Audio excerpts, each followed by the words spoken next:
नमस्कार दोस्तों, हमारे चैनल में आपका तहे दिल से स्वागत है। क्या आपने कभी सोचा है कि अभी इसी पल आपने जो यह ऑडियो बुक सुनने का फैसला लिया है, क्या वो सच में आपका फैसला है या फिर यह सिर्फ एक भ्रम है? हम सब अपनी जिंदगी इस गहरे, इस सहज विश्वास के साथ जीते हैं कि हम अपनी जिंदगी के ड्राइवर हैं। हम चुनते हैं कि हमें क्या खाना है, क्या पहनना है, किससे दोस्ती करनी है और किस पर गुस्सा करना है। इसी को हम स्वतंत्र इच्छा कहते हैं, यानी अपनी मर्जी का मालिक होना। यह हमारी पूरी इंसानियत की, हमारी पूरी नैतिकता और हमारे पूरे कानूनी सिस्टम की नींव है। हम किसी की तारीफ करते हैं क्योंकि उसने अच्छा काम चुना और हम किसी को सजा देते हैं क्योंकि उसने बुरा काम चुना। लेकिन क्या हो अगर मैं आपसे कहूं कि विज्ञान और दर्शन दोनों ही तरफ से इस विचार पर एक बहुत विशाल, एक बहुत ही गहरा और एक बहुत ही खतरनाक सवालिया निशान लगाया गया है? क्या हो अगर यह साबित हो जाए कि आपका हर एक चुनाव, हर एक फैसला आपके पैदा होने से भी पहले ब्रह्मांड की शुरुआत में ही तय हो चुका था?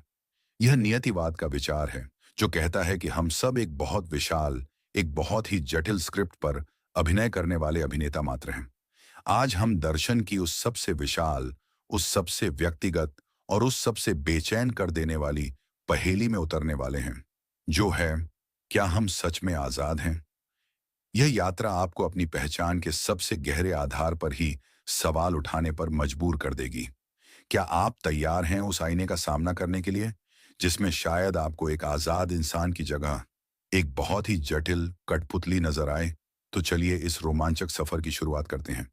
चैप्टर नंबर 1, वो गहरा एहसास, स्वतंत्र इच्छा का वादा। चलिए अपनी इस यात्रा की शुरुआत उस सबसे बुनियादी, उस सबसे शक्तिशाली और उस सबसे जिद्दी एहसास से करते हैं जो हम सबके अंदर है, और वो है आजादी का एहसास। जब आप सुबह उठते हैं और आप यह तय करते हैं कि आज मैं नीली शर्ट पहनूंगा या सफेद, तो आपको यह बहुत ही गहराई से, बहुत ही सीधे सीधे महसूस होता है कि यह आपका फैसला है। आपको लगता है कि आप सफेद शर्ट भी चुन सकते थे, लेकिन आपने नीली चुनी। यह कोई जटिल दर्शन नहीं है, यह तो हमारे हर पल का, हमारे हर सांस का अनुभव है। हम खुद को अपने विचारों और अपने कर्मों के स्रोत के रूप में अनुभव करते हैं। हम अपनी जिंदगी की कहानी के लेखक हैं। इसी एक एहसास पर हमारी पूरी की पूरी मानवीय दुनिया टिकी हुई है। हमारी नैतिकता की पूरी इमारत इसी नींव पर खड़ी है। जब हम कहते हैं कि मदर टेरेसा महान थीं, तो हमारा मतलब होता है कि उन्होंने गरीबों की मदद करने का चुनाव किया, जबकि वे एक आरामदायक जीवन भी चुन सकती थीं। जब हम कहते हैं कि एक आतंकवादी बुरा है, तो हमारा मतलब होता है कि उसने हिंसा का रास्ता चुना, जबकि वो शांति का रास्ता भी चुन सकता था। अगर उनके पास कोई चुनाव ही नहीं होता, तो फिर उनकी तारीफ या उनकी निंदा का क्या मतलब रह जाता है? आप एक तूफान को बुरा नहीं कहते या एक सेब के वृक्ष को अच्छा नहीं कहते, क्योंकि वे चुन नहीं सकते। वे तो बस अपनी प्रकृति के अनुसार काम करते हैं। हमारा पूरा कानूनी सिस्टम भी इसी स्वतंत्र इच्छा की धारणा पर आधारित है। हम एक अपराधी को जेल में क्यों डालते हैं? क्योंकि हम मानते हैं कि उसने अपराध करने का एक स्वतंत्र चुनाव किया था, और इसलिए वो अपने उस कर्म के लिए जिम्मेदार है। अगर एक व्यक्ति का दिमाग किसी बीमारी के कारण काम नहीं कर रहा है और वो कोई अपराध कर देता है, तो हम उसे अक्सर कम सजा देते हैं या उसे मानसिक अस्पताल भेजते हैं। क्यों? क्योंकि हम मानते हैं कि वो उस समय अपने कर्मों को चुनने के लिए आजाद नहीं था। यह एहसास हमारी व्यक्तिगत जिंदगी के लिए भी उतना ही महत्वपूर्ण है। आत्म सुधार का पूरा विचार इसी पर टिका है। हम यह मानते हैं कि हम अपनी बुरी आदतों को छोड़ सकते हैं और अच्छी आदतों को अपना सकते हैं। हम मानते हैं कि हम अपने गुस्से पर नियंत्रण पा सकते हैं। हम अपने डर पर विजय पा सकते हैं। यह सब तभी संभव है जब हम यह मानें कि हमारे पास चुनाव करने की शक्ति है। तो स्वतंत्र इच्छा का यह विचार सिर्फ एक दार्शनिक अवधारणा नहीं है, यह तो हमारे इंसान होने के अनुभव का ही दूसरा नाम है। यह हमारी गरिमा, हमारी रचनात्मकता और हमारे जीवन को एक अर्थ देने की हमारी क्षमता का आधार है। यह हमें यह विश्वास दिलाता है कि हम सिर्फ प्रकृति के नियमों की कठपुतलियां नहीं हैं, हम अपनी कहानी खुद लिख सकते हैं। ये एक बहुत ही सुंदर, एक बहुत ही शक्तिशाली और एक बहुत ही आशावादी तस्वीर है, और हम सब अपनी जिंदगी के ज्यादातर समय इसी तस्वीर के अंदर जीते हैं और जीना चाहते हैं।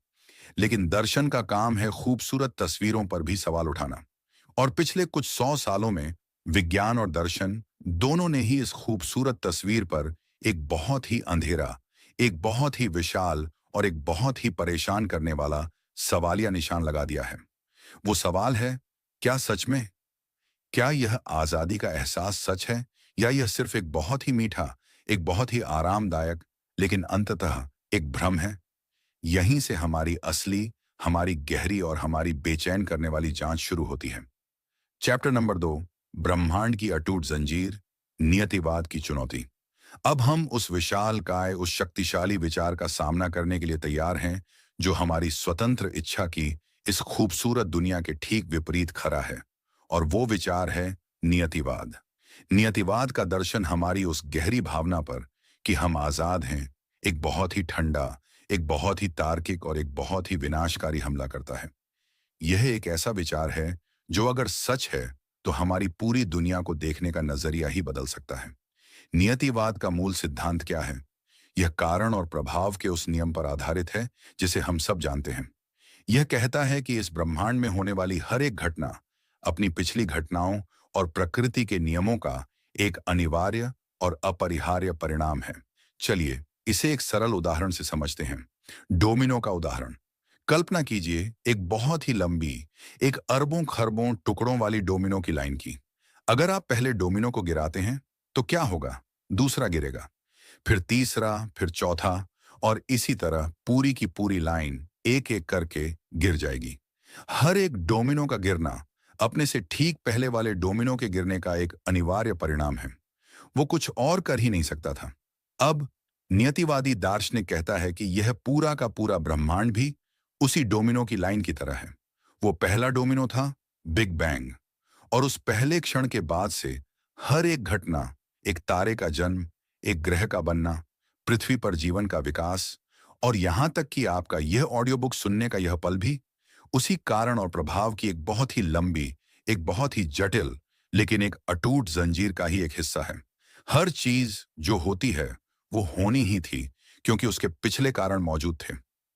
इस नजरिए से ब्रह्मांड एक बहुत ही विशाल और एक बहुत ही जटिल मशीन है जो कुछ निश्चित, अटल नियमों के अनुसार काम कर रही है। यह घड़ी की तरह चलने वाला ब्रह्मांड है।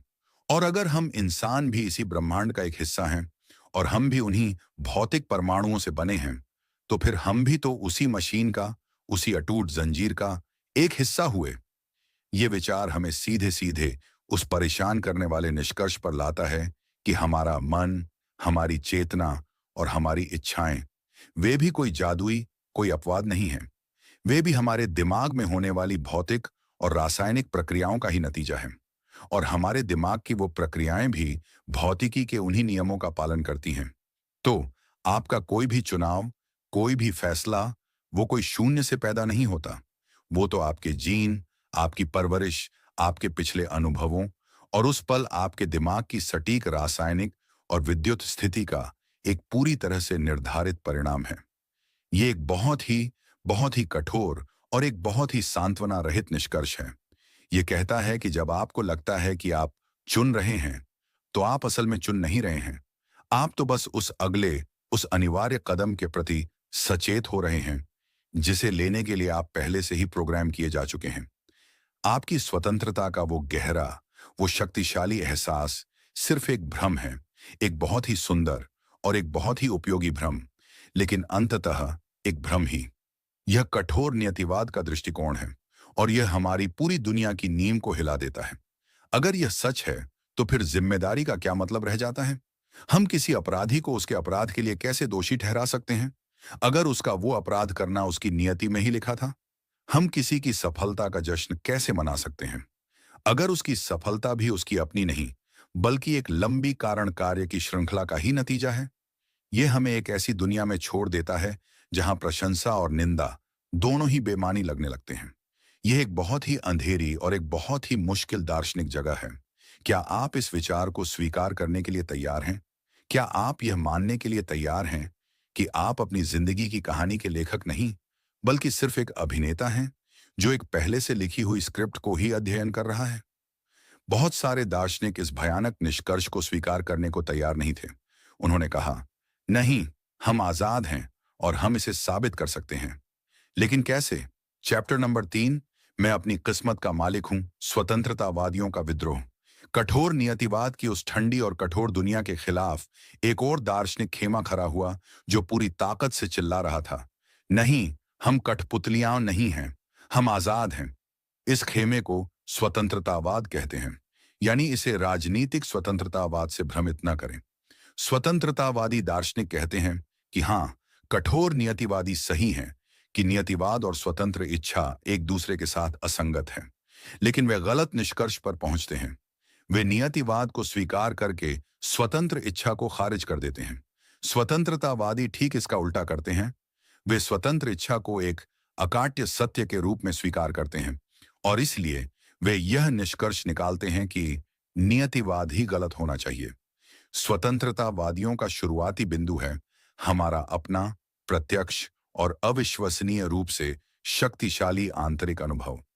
जब आप दो विकल्पों के बीच में चुनाव कर रहे होते हैं, तो आपको यह बहुत ही गहराई से, बहुत ही सीधे सीधे महसूस होता है कि आप दोनों में से किसी को भी चुन सकते हैं। आपको यह महसूस होता है कि भविष्य खुला हुआ है, कि कुछ भी तय नहीं है।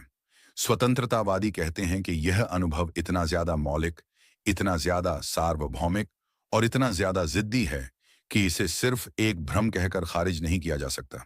किसी भी दार्शनिक सिद्धांत को, चाहे वो कितना भी तार्किक क्यों न लगे, अगर वो हमारे सबसे बुनियादी अनुभव का ही खंडन करता है, तो शायद उस सिद्धांत में ही कोई गड़बड़ है। तो अगर हम स्वतंत्र हैं, तो इसका मतलब है कि कम से कम हमारे कुछ कर्म, हमारे कुछ चुनाव पहले से निर्धारित नहीं हैं। इसका मतलब है कि हम इंसान इस ब्रह्मांड की उस सामान्य कारण और प्रभाव की श्रृंखला में एक तरह का चमत्कार करने में सक्षम हैं। हम एक नई कारण कार्य की श्रृंखला को शुरू कर सकते हैं।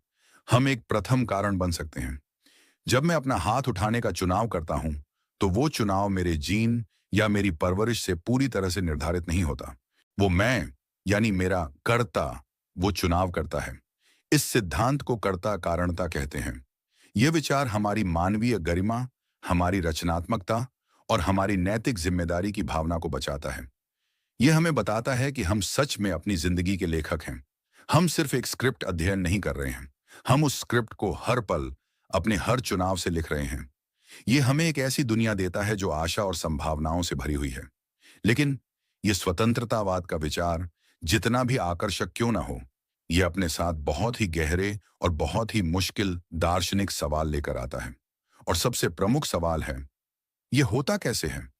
अगर हमारे चुनाव हमारे पिछले कारणों, जैसे कि हमारी इच्छाओं, हमारे विश्वासों और हमारे चरित्र से निर्धारित नहीं होते, तो फिर वे किस चीज से निर्धारित होते हैं? अगर मेरा एक चुनाव पूरी तरह से अकारण है, तो वो एक स्वतंत्र चुनाव कैसे हुआ? वो तो एक यादृच्छिक, एक आकस्मिक घटना लगती है। सोचिए, अगर आपका कोई फैसला आपके अपने चरित्र या आपकी अपनी इच्छाओं से नहीं निकलता, बल्कि बस यूं ही शून्य से पैदा हो जाता है, तो क्या वो आपका फैसला होगा, या वो बस आपके दिमाग में हुई एक आकस्मिक घटना होगी जिसके लिए आप जिम्मेदार भी नहीं हैं? ये तो ऐसा लगता है मानो स्वतंत्रता और यादृच्छिकता के बीच कोई फर्क ही नहीं है। एक ऐसा चुनाव जो किसी भी चीज से निर्धारित नहीं है, वो एक समझदार, एक तर्क संगत चुनाव नहीं, बल्कि एक पागलपन भरा, एक मनमाना चुनाव लगता है। यह स्वतंत्रतावाद की सबसे विशाल चुनौती है। वो हमें यह ठीक से समझा नहीं पाता कि यह गैर नियतिवादी स्वतंत्रता काम कैसे करती है और यह सिर्फ एक आकस्मिक घटना से कैसे अलग है। उसे यह समझाने के लिए अक्सर किसी न किसी तरह की रहस्यमयी गैर भौतिक आत्मा या मन का सहारा लेना होता है, जो आधुनिक विज्ञान की हमारी समझ के साथ मेल नहीं खाता। तो अब हम एक बहुत ही मुश्किल दोराहे पर खड़े हैं। एक तरफ है कठोर नियतिवाद, जो तार्किक रूप से सुसंगत तो लगता है, लेकिन हमारी स्वतंत्रता और जिम्मेदारी को छीन लेता है। और दूसरी तरफ है स्वतंत्रतावाद, जो हमारी स्वतंत्रता को तो बचाता है, लेकिन वो यह ठीक से समझा नहीं पाता कि यह काम कैसे करता है, और वो हमें एक अतार्किक और शायद अवैज्ञानिक दुनिया में ले जाता हुआ लगता है। क्या इन दोनों चरम सीमाओं के बीच कोई तीसरा, कोई मध्यम मार्ग हो सकता है? क्या ऐसा हो सकता है कि हम एक ही समय में निर्धारित भी हों और स्वतंत्र भी? यह एक बहुत ही अजीब लेकिन एक बहुत ही लोकप्रिय विचार है, जिसे हम अगले चैप्टर में देखेंगे। चैप्टर नंबर 4, बीच का रास्ता। जब आजादी और नियति दोस्त बन जाते हैं। कठोर नियतिवाद और स्वतंत्रतावाद के इस भयंकर टकराव के बीच ज्यादातर आधुनिक दार्शनिकों ने एक तीसरा, एक बहुत ही चतुर और एक बहुत ही प्रभावशाली रास्ता खोजने की कोशिश की है। इस रास्ते को संगततावाद या नरम नियतिवाद कहते हैं। संगततावादी एक बहुत ही क्रांतिकारी और आश्चर्यजनक दावा करते हैं। वे कहते हैं कि रुको, शायद हम सब गलत सवाल पूछ रहे हैं। शायद नियतिवाद और स्वतंत्र इच्छा एक दूसरे के दुश्मन हैं ही नहीं। शायद वे दोनों एक साथ, एक ही दुनिया में शांति से रह सकते हैं। शायद वे एक दूसरे के संगत हैं। ये कैसे संभव है? ये तो एक विरोधाभास लगता है।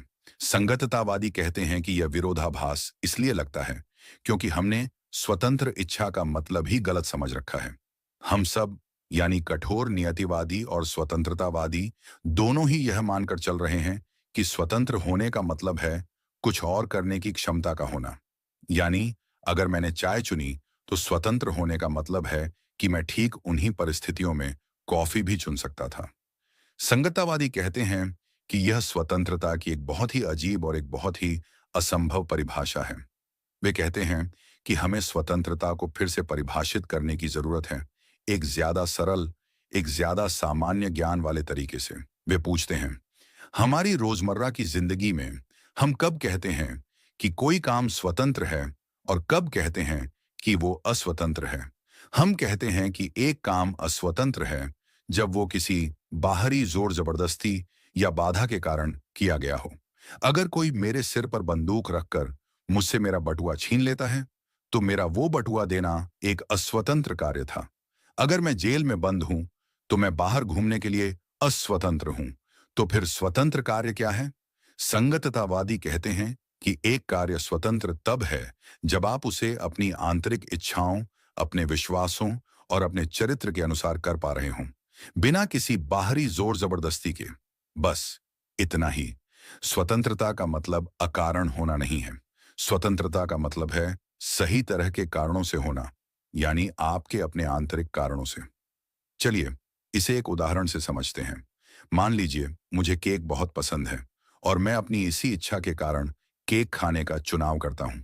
एक संगततावादी कहेगा कि यह एक स्वतंत्र चुनाव था। क्यों? क्योंकि मैंने वो किया जो मैं करना चाहता था। मुझे किसी ने मजबूर नहीं किया। अब यह हो सकता है कि मेरी वो केक खाने की इच्छा खुद ही मेरे जीन और मेरी बचपन की आदतों से पूरी तरह से निर्धारित हो। संगततावादी कहेगा, इससे कोई फर्क नहीं होता। जब तक वो इच्छा मेरी है और मैं उसके अनुसार काम कर पा रहा हूं, तब तक मेरा वो कार्य स्वतंत्र है और मैं उसके लिए जिम्मेदार हूं। यह एक बहुत ही चतुर और बहुत ही शक्तिशाली चाल है। इसने स्वतंत्रता को नियतिवाद के साथ संगत बना दिया है। हाँ, ब्रह्मांड पूरी तरह से नियतिवादी हो सकता है। हाँ, मेरी इच्छाएं भी निर्धारित हो सकती हैं, लेकिन जब तक मैं अपनी उन्हीं निर्धारित इच्छाओं के अनुसार काम कर रहा हूं, तब तक मैं स्वतंत्र हूं।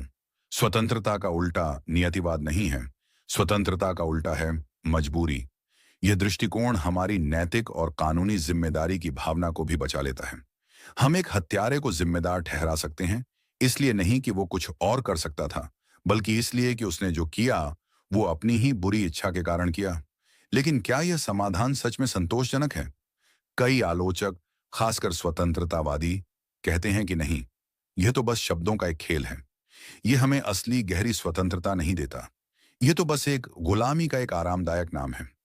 वे कहते हैं कि एक ऐसी कठपुतली जो अपनी जंजीरों से प्यार करना सीख गई हो, वो आजाद नहीं हो जाती। एक कैदी जिसे अपनी जेल की कोठरी बहुत पसंद आने लगे, वो भी तो अपनी इच्छा के अनुसार ही अंदर रह रहा है। तो क्या वो स्वतंत्र है?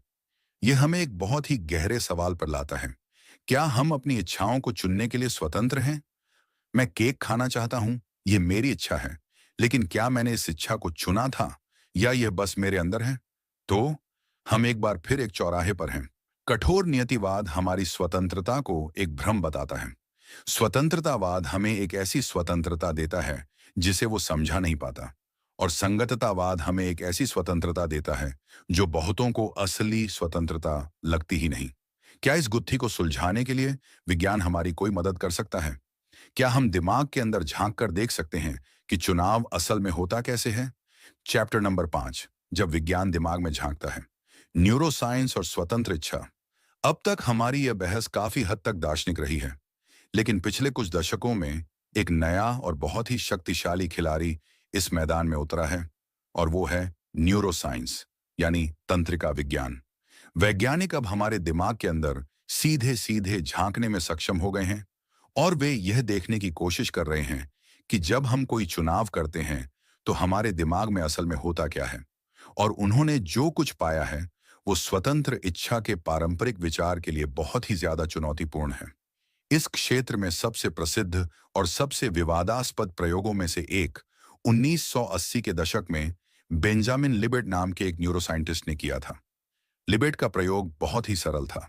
उन्होंने लोगों से कहा कि वे आराम से बैठें और जब भी उनका मन करे वे अपनी कलाई को हिलाएं, और साथ ही उन्होंने लोगों से यह भी कहा कि वे एक खास घड़ी को देखकर उस पल को नोट करें जब उन्हें अपनी कलाई को हिलाने का पहला सचेत इरादा महसूस हुआ हो। इस दौरान लिबेट उनके दिमाग की विद्युत गतिविधि को एक ईजी मशीन से माप रहे थे। लिबेट ने जो पाया वो दिमाग को हिला देने वाला था। उन्होंने पाया कि लोगों के दिमाग में उनकी कलाई को हिलाने से जुड़ी गतिविधि उनके सचेत इरादे के पैदा होने से लगभग आधा सेकंड पहले ही शुरू हो जाती थी। इस गतिविधि को रेडीनेस पोटेंशियल कहा गया। इसका क्या मतलब था? इसका मतलब यह लग रहा था कि लोगों का दिमाग तो कलाई को हिलाने का फैसला पहले ही ले चुका था, और उनका सचेत मन तो बस उस फैसले के बारे में कुछ देर बाद में जागरूक हो रहा था और उसे गलती से अपना चुनाव समझ रहा था। ऐसा लगता था मानो हमारा सचेत मन हमारे दिमाग का सीईओ नहीं, बल्कि सिर्फ एक प्रेस सेक्रेटरी है जो बस उन फैसलों की घोषणा करता है जो पहले ही पर्दे के पीछे लिए जा चुके हैं। लिबेट के इन प्रयोगों ने एक बहुत विशाल तूफान खड़ा कर दिया। कई कठोर नियतिवादियों और वैज्ञानिकों ने इसे इस बात का वैज्ञानिक सबूत माना कि हमारी स्वतंत्र इच्छा सच में एक भ्रम है। यह दिखाता है कि हमारे कर्मों का स्रोत हमारी सचेत इच्छा नहीं, बल्कि हमारे दिमाग की अचेतन प्रक्रियाएं हैं। हालांकि लिबेट के इन प्रयोगों की बहुत आलोचना भी हुई है और उनकी कई अलग अलग व्याख्याएं भी की गई हैं। कुछ आलोचकों का कहना है कि रेडीनेस पोटेंशियल कोई फैसला नहीं है, यह तो बस एक तैयारी की गतिविधि है। कुछ और कहते हैं कि कलाई को हिलाने जैसा एक सरल मनमाना कार्य एक जटिल नैतिक फैसले जैसे कि शादी करना या न करना से बहुत अलग है, और हम एक के नतीजों को दूसरे पर लागू नहीं कर सकते। लिबेट खुद भी एक कठोर नियतिवादी नहीं बने। उन्होंने एक बहुत ही दिलचस्प विचार पेश किया। उन्होंने कहा कि हाँ, हो सकता है कि हमारे कर्मों को करने का आवेग अचेतन रूप से शुरू होता हो, लेकिन हमारे सचेत मन के पास अभी भी एक शक्ति है, और वो है वीटो करने की शक्ति। हमारा सचेत मन शायद एक कर्म को शुरू न कर सके, लेकिन वो उसे रोक जरूर सकता है। तो हमारी स्वतंत्रता करने में नहीं, बल्कि न करने में है। यह स्वतंत्र अस्वीकृति का एक विचार है। लिबेट के प्रयोगों के बाद से न्यूरोसाइंस ने और भी ज्यादा उन्नत तकनीकों का इस्तेमाल करके यह दिखाया है कि वे हमारे कुछ सरल फैसलों को हमारे खुद के सचेत होने से कई सेकंड पहले ही हमारे दिमाग की गतिविधि को देखकर भविष्यवाणी कर सकते हैं। यह सब बहुत ही बेचैन करने वाला है। यह हमें यह सोचने पर मजबूर करता है कि हमारा मैं, हमारा सचेत स्व, हमारे अपने ही दिमाग के घर में कितना विशाल या कितना छोटा मालिक है। क्या हम सच में अपने विचारों और अपने कर्मों के नियंत्रण में हैं, या हम सिर्फ एक कहानी है जो हमारा दिमाग खुद को सुना रहा है? लेकिन क्या भौतिकी की एक ज्यादा अजीब शाखा इस पूरी तस्वीर को बदल सकती है? चैप्टर नंबर 6, क्वांटम की अनिश्चित दुनिया। क्या भौतिकी हमें बचा सकती है? नियतिवाद का पूरा महल एक ही बहुत विशाल और बहुत ही मजबूत नींव पर टिका हुआ है, और वो है शास्त्रीय भौतिकी, यानी न्यूटन की भौतिकी। यह एक ऐसी भौतिकी है जो कहती है कि दुनिया एक घड़ी की तरह अनुमान लगाने योग्य और पूरी तरह से निर्धारित है। अगर आप किसी वस्तु की स्थिति और उसके संवेग को जानते हैं, तो आप उसके भविष्य की सटीक भविष्यवाणी कर सकते हैं। लेकिन 20वीं सदी में एक नई और बहुत ही अजीब भौतिकी का जन्म हुआ, जिसने इस घड़ी की तरह चलने वाले ब्रह्मांड की तस्वीर को ही चकनाचूर कर दिया, और वो थी क्वांटम मैकेनिक्स। क्वांटम मैकेनिक्स, जो उप परमाणविक कणों की दुनिया का वर्णन करती है, हमें एक ऐसी हकीकत से मिलवाती है जो नियतिवादी नहीं, बल्कि मौलिक रूप से संभाव्य और अनिश्चित है। वर्नर हाइजेनबर्ग के प्रसिद्ध अनिश्चितता के सिद्धांत के अनुसार हम कभी भी एक ही समय में एक कण की स्थिति और उसके संवेग दोनों को पूरी सटीकता के साथ नहीं जान सकते। ये सिर्फ हमारे उपकरणों की सीमा नहीं है, यह प्रकृति का ही एक अंतर्निहित गुण है। इसका मतलब है कि ब्रह्मांड अपने सबसे बुनियादी स्तर पर कुछ धुंधला है, यह पूरी तरह से निर्धारित नहीं है। एक रेडियोधर्मी परमाणु कब क्षय होगा, यह मौलिक रूप से एक यादृच्छिक घटना है जिसकी हम सिर्फ संभावना बता सकते हैं, भविष्यवाणी नहीं कर सकते। तो क्या क्वांटम की यह अनिश्चितता हमें नियतिवाद की जंजीरों से बचाने के लिए एक खिड़की प्रदान करती है? कई स्वतंत्रतावादी दार्शनिकों और वैज्ञानिकों ने ऐसा ही सोचा। उन्होंने तर्क दिया कि अगर ब्रह्मांड मौलिक रूप से नियतिवादी नहीं है, तो फिर कठोर नियतिवाद का पूरा तर्क ही गिर जाता है। शायद हमारी स्वतंत्र इच्छा हमारे दिमाग में होने वाली इन्हीं क्वांटम घटनाओं का ही एक परिणाम है। शायद हमारा मन इन क्वांटम अनिश्चितताओं का इस्तेमाल करके कारण और प्रभाव की उस शास्त्रीय श्रृंखला को तोड़ने में सक्षम है। ये एक बहुत ही आकर्षक विचार है। ये हमारी स्वतंत्रता के लिए एक वैज्ञानिक आधार प्रदान करता हुआ लगता है। लेकिन इस विचार के साथ भी बहुत विशाल समस्याएं हैं। पहली और सबसे प्रमुख समस्या है आकार की।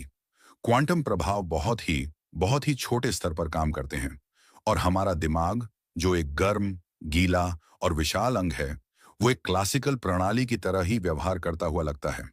ज्यादातर वैज्ञानिकों का मानना है कि दिमाग के स्तर पर यह छोटी छोटी क्वांटम अनिश्चितताएं एक दूसरे को रद्द कर देती हैं और उनका हमारे विचारों और हमारे फैसलों पर कोई खास असर नहीं होता। दूसरी और ज्यादा गहरी दार्शनिक समस्या है यादृच्छिकता की।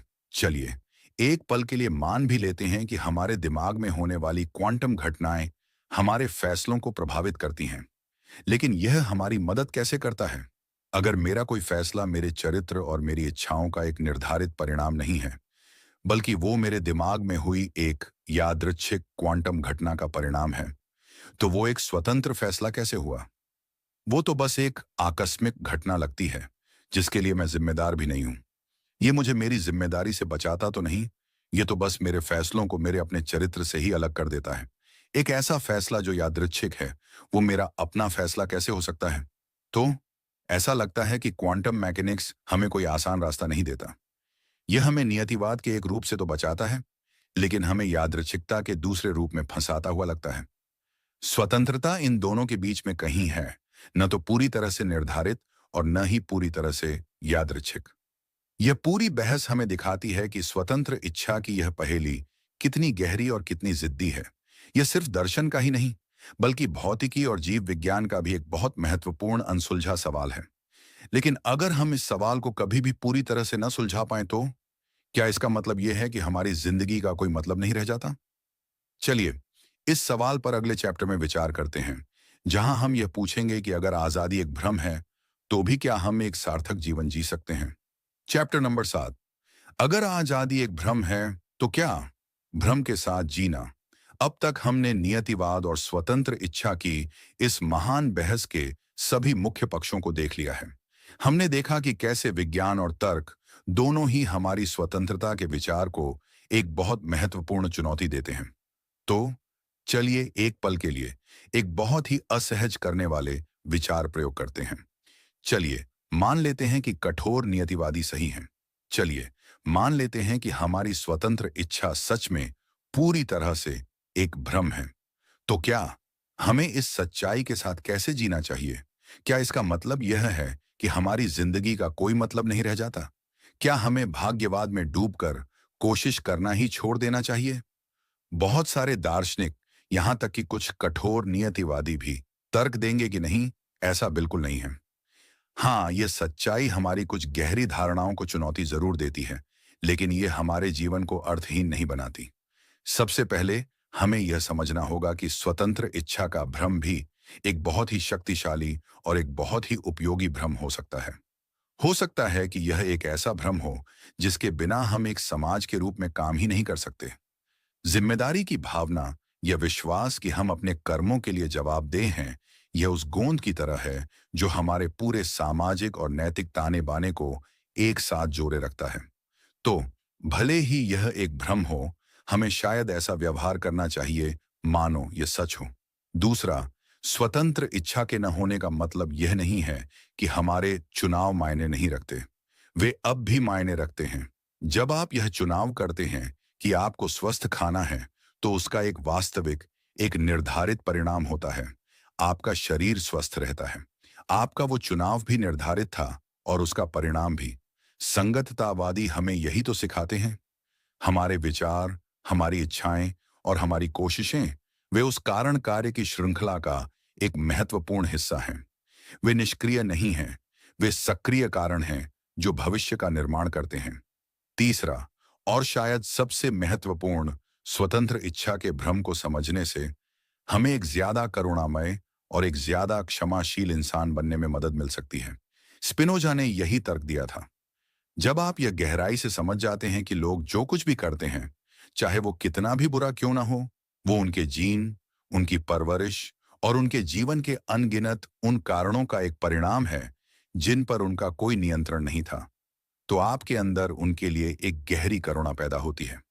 आप नफरत और बदले की भावना से मुक्त हो जाते हैं। आप यह समझते हैं कि अगर मैं भी उन्हीं परिस्थितियों में होता, तो शायद मैं भी वही करता। यह आपको अपराधियों से नफरत करने की बजाय अपराध के कारणों को, यानी गरीबी, अशिक्षा और हिंसा को खत्म करने के लिए प्रेरित करता है। यह हमें हमारे अपने प्रति भी ज्यादा क्षमाशील होना सिखाता है। हम सब गलतियां करते हैं।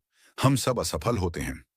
जब हम यह समझ जाते हैं कि हमारी ये गलतियां भी एक लंबी श्रृंखला का हिस्सा हैं, तो हम अपने आप को कोसना और उस अपराध बोध के बोझ तले दबे रहना कम कर देते हैं। हम अपनी गलतियों से सीखते हैं और आगे जाते हैं। तो स्वतंत्र इच्छा के बिना की दुनिया जरूरी नहीं कि एक निराशाजनक या अर्थहीन दुनिया हो। यह एक अलग तरह की दुनिया हो सकती है। एक ऐसी दुनिया जिसमें शायद कुछ कम नफरत, कुछ कम अहंकार और कुछ ज्यादा करुणा और समझ हो। यह हमें हमारी उस गहरी मानवीय इच्छा, यानी नियंत्रण की इच्छा, को छोड़ने के लिए कहती है और हमें इस विशाल, जटिल और अंतर संबंधित ब्रह्मांड के एक हिस्से के रूप में अपनी भूमिका को स्वीकार करने के लिए कहती है। लेकिन यह पूरी बहस एक और बहुत ही व्यावहारिक सवाल पर आकर टिक जाती है। हमारी नैतिकता और हमारे कानून का क्या होगा? Chapter number 8। जब कोई दोषी न हो, न्याय और सजा पर पुनर्विचार। स्वतंत्र इच्छा की यह दार्शनिक बहस सिर्फ अकादमिक टावरों तक ही सीमित नहीं है। इसके बहुत ही ठोस, बहुत ही वास्तविक और बहुत ही गंभीर परिणाम हैं हमारे न्याय प्रणाली के लिए। हमारा पूरा का पूरा कानूनी और नैतिक ढांचा, जैसा कि हमने शुरू में देखा था, नैतिक जिम्मेदारी की अवधारणा पर ही टिका हुआ है और यह जिम्मेदारी स्वतंत्र इच्छा के विचार पर टिकी है। हम लोगों को उनके अपराधों के लिए सजा देते हैं क्योंकि हम मानते हैं कि वे उस अपराध को न करने का चुनाव कर सकते थे, लेकिन उन्होंने फिर भी उसे करने का चुना। लेकिन अगर कठोर नियतिवाद सच है, अगर स्वतंत्र इच्छा एक भ्रम है, तो फिर इस पूरी तस्वीर का क्या होता है? अगर एक अपराधी अपने कर्मों के लिए अंतिम रूप से जिम्मेदार है ही नहीं, तो फिर उसे सजा देने का क्या औचित्य है? यह सवाल हमें हमारे न्याय और सजा के बारे में हमारी सबसे गहरी मान्यताओं पर पुनर्विचार करने के लिए मजबूर करता है। चलिए, सजा के पीछे के अलग अलग तर्कों को देखते हैं। एक बहुत ही पुराना और बहुत ही सहज तर्क है प्रतिशोध का। यह आंख के बदले आंख वाला न्याय है। यह कहता है कि जिसने गलत किया है, उसे कष्ट भोगना ही चाहिए क्योंकि वो इसका हकदार है। ये एक तरह का नैतिक संतुलन बनाने का विचार है। लेकिन अगर कोई व्यक्ति अपने कर्मों के लिए स्वतंत्र रूप से जिम्मेदार है ही नहीं, तो फिर वो किसी भी चीज का हकदार कैसे हो सकता है? कठोर नियतिवाद प्रतिशोध के इस पूरे विचार को एक बर्बर, एक अतार्किक और एक बदला लेने वाली भावना कहकर खारिज कर देता है। तो फिर अगर प्रतिशोध नहीं, तो सजा का क्या उद्देश्य हो सकता है? नियतिवादी विचारक कहेंगे कि सजा के और भी ज्यादा तार्किक और ज्यादा उपयोगितावादी उद्देश्य हो सकते हैं। पहला है निवारण। हम एक अपराधी को इसलिए सजा देते हैं ताकि उसे और दूसरे संभावित अपराधियों को भविष्य में वैसा ही अपराध करने से डराया जा सके। सजा एक उदाहरण स्थापित करती है। यह उद्देश्य स्वतंत्र इच्छा के बिना भी पूरी तरह से काम कर सकता है। दूसरा है समाज की सुरक्षा। हम एक खतरनाक अपराधी को जेल में इसलिए डालते हैं ताकि वो और लोगों को नुकसान न पहुंचा सके। यह एक बहुत ही व्यावहारिक कारण है। हम उसे एक नैतिक अपराधी के रूप में नहीं, बल्कि एक खतरनाक व्यक्ति के रूप में देख रहे होते हैं। जिसे समाज से अलग करने की जरूरत है, ठीक वैसे ही जैसे हम एक जंगली जानवर को या एक वायरस को अलग करते हैं। और तीसरा और शायद सबसे आशावादी उद्देश्य है सुधार। अगर एक व्यक्ति का आपराधिक व्यवहार, उसके दिमाग की बनावट, उसकी बुरी परवरिश या उसकी सामाजिक परिस्थितियों का एक निर्धारित परिणाम है, तो फिर हमें उसे सिर्फ सजा देने की बजाय उसे ठीक करने की, उसे सुधारने की कोशिश करनी चाहिए। हमें उसे शिक्षा देनी चाहिए, उसे कौशल सिखाने चाहिए और उसके मनोवैज्ञानिक समस्याओं का इलाज करना चाहिए, ताकि जब वो वापस समाज में लौटे तो वो एक बेहतर, एक ज्यादा उत्पादक नागरिक बन सके। यह एक बहुत ही अलग, एक बहुत ही मानवीय और एक बहुत ही वैज्ञानिक लगने वाली न्याय प्रणाली की तस्वीर है। यह पाप और दोष की भाषा से हटकर कारण और इलाज की भाषा में बात करती है। लेकिन क्या हम सच में प्रतिशोध की उस गहरी मानवीय भावना को पूरी तरह से छोड़ने के लिए तैयार हैं? जब कोई बहुत ही भयानक, एक बहुत ही क्रूर अपराध होता है, तो क्या हमारे अंदर से यह आवाज नहीं उठती कि अपराधी को उसके किए की सजा मिलनी ही चाहिए? कुनी, स्वतंत्र इच्छा की यह बहस हमें दिखाती है कि हमारा न्याय का पूरा विचार कितना जटिल और कितना विरोधाभासों से भरा हुआ है। शायद सच इन दोनों चरम सीमाओं के बीच में कहीं है। शायद लोग पूरी तरह से स्वतंत्र भी नहीं हैं और पूरी तरह से निर्धारित भी नहीं हैं। शायद हमारी जिम्मेदारी की डिग्रियां होती हैं। ये वो मुश्किल सवाल हैं जिनसे आज भी कानून के दार्शनिक और नीति निर्माता जूझ रहे हैं। चैप्टर नंबर 9, चुनाव का मनोविज्ञान। हम कैसे फैसले लेते हैं? स्वतंत्र इच्छा की यह बहस हमें मनोविज्ञान और संज्ञानात्मक विज्ञान के कुछ बहुत ही दिलचस्प क्षेत्रों में भी ले जाती है। चाहे हम मौलिक रूप से स्वतंत्र हों या न हों, यह एक निर्विवाद तथ्य है कि हम हर रोज, हर पल चुनाव करने का अनुभव करते हैं। तो हमारा दिमाग यह कैसे करता है? वो कौन सी मानसिक प्रक्रियाएं हैं जो हमें एक फैसला लेने में मदद करती हैं? मनोवैज्ञानिकों ने दिखाया है कि हमारे फैसले सिर्फ शुद्ध ठंडे तर्क का ही नतीजा नहीं होते, जैसा कि दार्शनिक सोचना पसंद करते हैं। हमारे फैसले हमारी भावनाओं, हमारी सहज बुद्धि और हमारे अनगिनत संज्ञानात्मक पूर्वाग्रहों से बहुत ही गहराई से प्रभावित होते हैं। नोबेल पुरस्कार विजेता मनोवैज्ञानिक डैनियल kahneman ने अपनी प्रसिद्ध किताब थिंकिंग फास्ट एंड स्लो में दिखाया है कि हमारे दिमाग में सोचने की दो अलग अलग प्रणालियां काम करती हैं। सिस्टम एक बहुत ही तेज, स्वचालित, सहज और भावनात्मक है। ये वो प्रणाली है जो हमें एक गुस्से वाले चेहरे को तुरंत पहचानने में या 2 और 2 का जोर बताने में मदद करती है। सिस्टम 2 इसके विपरीत बहुत ही धीमा, सचेत, प्रयासपूर्ण और तार्किक है।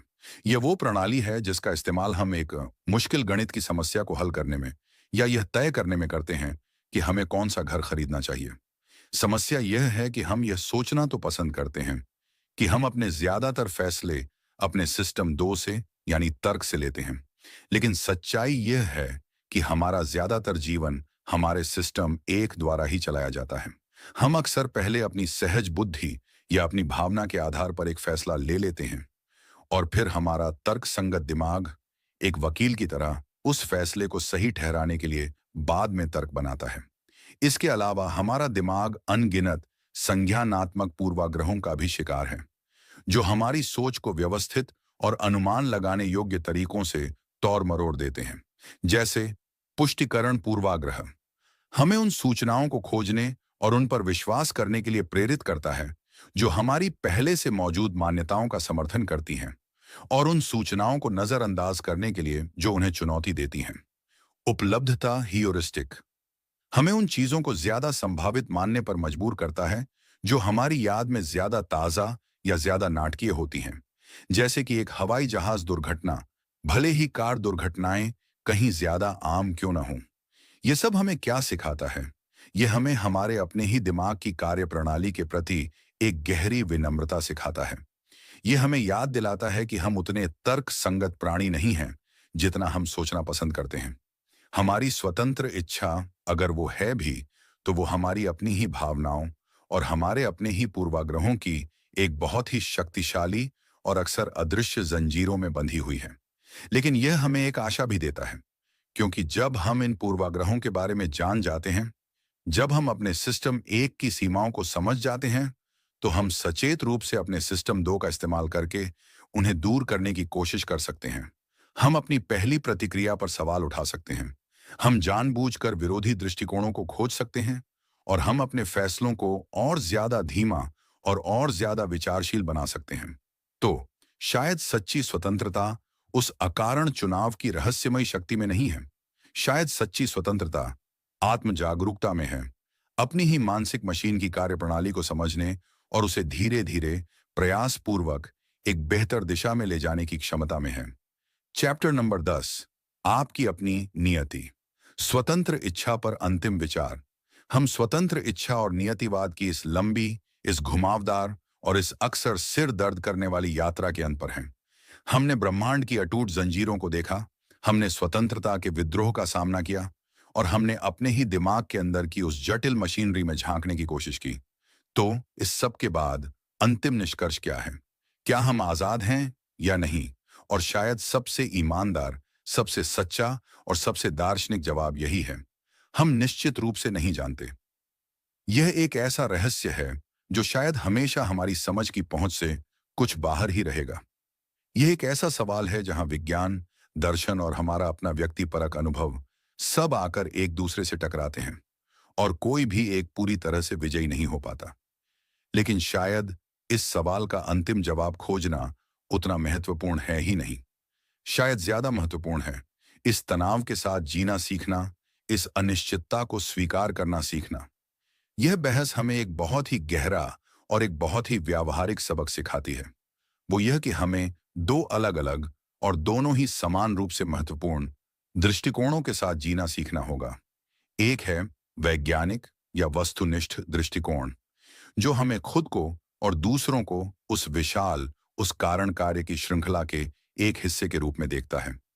यह दृष्टिकोण हमें करुणा, क्षमा और विनम्रता सिखाता है। यह हमें याद दिलाता है कि हम और दूसरे लोग, हम सब अपने अतीत के, अपने जीव विज्ञान के और अपनी परिस्थितियों के उत्पाद हैं। और दूसरा है व्यक्तिगत या अस्तित्वगत दृष्टिकोण, जो हम अपनी रोजमर्रा की जिंदगी में एक कर्ता के रूप में जीते हैं। ये वो दृष्टिकोण है जिसमें हम चुनाव करते हैं, हम जिम्मेदारी लेते हैं, हम प्रयास करते हैं और हम अपने जीवन को एक अर्थ देने की कोशिश करते हैं। यह दृष्टिकोण हमें गरिमा, साहस और आशा देता है। शायद सच्ची बुद्धिमत्ता इन दोनों दृष्टिकोणों के बीच आसानी से और बिना किसी अंतर्विरोध के आगे पीछे जाने की क्षमता में ही है। जब हम किसी को जज कर रहे हों, तो शायद हमें वैज्ञानिक दृष्टिकोण अपनाना चाहिए, और जब हम अपनी अपनी जिंदगी को जी रहे हों, तो हमें एक कर्ता का दृष्टिकोण अपनाना चाहिए। स्वतंत्र इच्छा की यह पूरी बहस अंततः आपको कोई जवाब देने के लिए नहीं है। यह तो आपको सोचने के लिए है। यह आपको अपनी ही स्वतंत्रता, अपनी ही जिम्मेदारी और अपने ही जीवन के बारे में और ज्यादा गहराई से और ज्यादा ईमानदारी से सोचने के लिए एक निमंत्रण है। तो क्या आप अपनी किस्मत के मालिक हैं? शायद इसका अंतिम जवाब यह है कि आपको ऐसा मानकर जीना चाहिए मानो आप हैं। आपको अपनी जिंदगी की जिम्मेदारी लेनी चाहिए, आपको अपने सपनों का पीछा करना चाहिए और आपको एक बेहतर इंसान बनने की कोशिश करनी चाहिए। क्योंकि अगर आपके पास स्वतंत्रता है, तो यह उसका सबसे अच्छा उपयोग है। और अगर आपके पास स्वतंत्रता नहीं है, तो आपकी नियति में यही करना लिखा था। और इसी के साथ दोस्तों, हम आज इस अद्भुत यात्रा के अंत पर पहुंचते हैं। इस चुनौतीपूर्ण दर्शन के आधार पर हमने साथ मिलकर यह जाना कि कैसे हमारी स्वतंत्रता का एहसास ब्रह्मांड के नियतिवादी नियमों के साथ एक गहरे तनाव में है, और कैसे इस तनाव के साथ जीना ही शायद इंसान होने का मतलब है। मुझे उम्मीद है कि इस ऑडियो बुक के जरिए हमने जो कुछ भी सीखा है, वह सिर्फ सुनने तक ही सीमित नहीं रहेगा, बल्कि आपके जीवन का मार्गदर्शन भी करेगा। याद रखिएगा, यह ज्ञान केवल जानकारी नहीं है, बल्कि आपके भीतर की अपार क्षमता को जगाने की कुंजी है। यह ऑडियो बुक आपको यह सिखाती है कि कैसे नियतिवाद और स्वतंत्र इच्छा के बीच की बहस को समझें, कैसे अपनी नैतिक जिम्मेदारी पर पुनर्विचार करें और कैसे अपने फैसलों के पीछे के मनोवैज्ञानिक कारणों के प्रति और ज्यादा जागरूक हों। लेकिन सबसे महत्वपूर्ण, यह आपको यह भी सिखाती है कि आप कितने शक्तिशाली हैं और आपके अंदर, चाहे आप पूरी तरह से आजाद हों या न हों, एक सचेत, एक विचारशील और एक करुणामय जीवन जीने की कितनी क्षमता छिपी हुई है। अब जब आप इस ऑडियो बुक को सुनना समाप्त कर रहे हैं, तो मैं आपसे एक अनुरोध करना चाहता हूं। इन सिद्धांतों को याद रखें, इन पर विचार करें और इन्हें अपने दैनिक जीवन में लागू करने का प्रयास करें। और हमेशा याद रखें, आपके भीतर असीम शक्ति है और आप जो भी चाहें पा सकते हैं। आपके इस बहुमूल्य समय के लिए और इस यात्रा में मेरे साथ जुड़ने के लिए दिल से धन्यवाद। मैं उम्मीद करता हूं कि आपको यह ऑडियो बुक पसंद आई होगी और इसने आपको अपने मन की शक्ति और नियंत्रण के बारे में कुछ नया सीखने को मिला होगा। अगर आपको यह ऑडियो बुक पसंद आई तो इसे लाइक करें, अपने दोस्तों और परिवार के साथ साझा करना न भूलें ताकि वे भी इस ज्ञान का लाभ उठा सकें। और हाँ, हमारे चैनल को सब्सक्राइब करना बिल्कुल ना भूलें ताकि आपको ऐसी ही और प्रेरणादायक और ज्ञानवर्धक ऑडियो बुक्स मिलती रहें। और हाँ, अपनी प्रतिक्रिया हमें कमेंट में जरूर बताएं। आपके विचार और सुझाव हमारे लिए बहुत ही ज्यादा महत्वपूर्ण हैं और हमें भविष्य में और भी बेहतर ऑडियो बुक्स बनाने में मदद करेंगे। तो कृपया कमेंट सेक्शन में अपनी राय जरूर दें। हम जल्द ही एक और नई ऑडियो बुक के साथ वापस आएंगे। तब तक के लिए अपना ख्याल रखिए, सीखते रहिए और हमेशा अपने लक्ष्यों की ओर आगे बढ़ते रहिए। याद रखें, आपके सपने सच हो सकते हैं।